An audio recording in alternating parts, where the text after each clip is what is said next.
Hi, I'm Ellie from the Dark Imp, helping parents reclaim family time by playing board games together.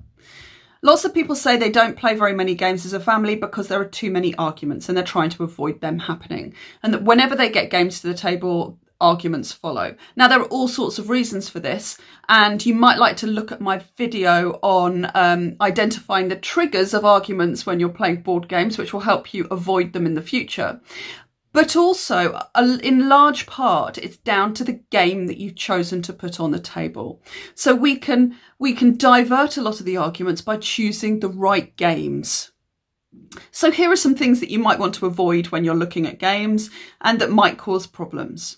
First of all, player elimination.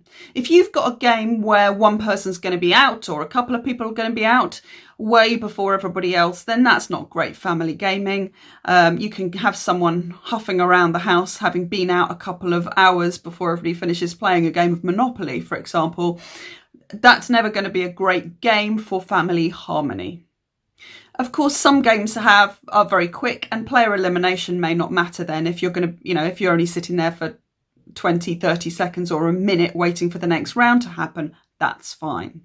You might also want to avoid games that include a large amount of deception or bluffing. So some games really rely on this concept. So you're lying your way through the game, and the game revolves around your ability to lie well.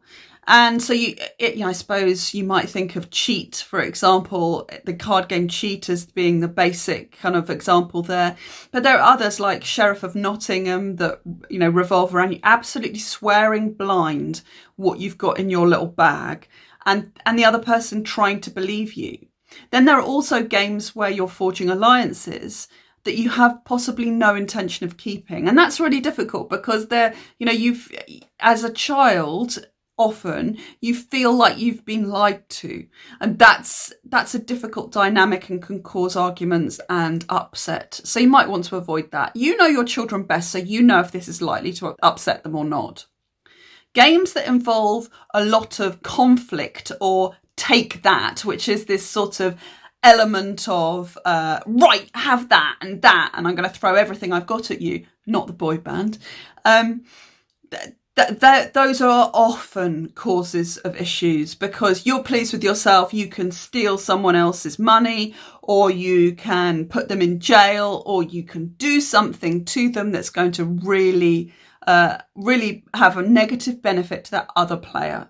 And that often is perceived as being unfair. Even though it might well be that in a minute you can play it back on that other person, that doesn't seem to matter to many children. It's about that moment, how you feel in that moment. And it feels bad if you've got a strategy that you're working towards, or you're playing the game a certain way and you're saving up things to do something, and then somebody comes and steals them from you, and that's out of your control and it doesn't feel great. So that can cause children and adults to be upset. So you might want to avoid games with that conflict inside them.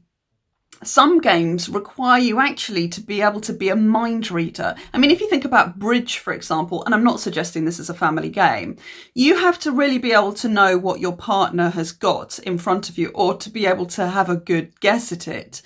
And you have to communicate, so you know what cards to play and you know what they're going to do. And of course, that's very difficult and can lead to arguments. But that kind of element of knowing something that's unseen is prevalent in quite a lot of games. There's a game called The Mind, which was really big a few years ago, and that actually involves each player having some cards in hand and putting them down in ascending order, but you don't know what everybody else has got, and that is pure mind reading, really. You have to make a judgment about when you put your cards down, not knowing which cards are out there, and that kind of thing can be really, can be like, oh my god, why didn't you put that down before? I've got this, how didn't you know? And that's that can be a real trigger of arguments as well. And finally, games that involve some sort of knowledge. You have to have knowledge to play them. So trivia games or word games that require, or that you benefit from if you have a large vocabulary.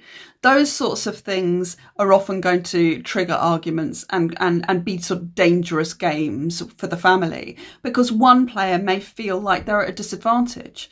from the beginning, and that it's unfair, and that the only way they can really win is if other people let them win. And we want to kind of avoid that situation wherever possible. So there's a few things to look for. Avoid those dangerous games and stack your cupboards full of games that have interaction without conflict, that give players the opportunity to all stay until the end of the game, that allow you to work on your strategy without being affected by other people, and where everybody can compete on a level playing field regardless of their prior knowledge.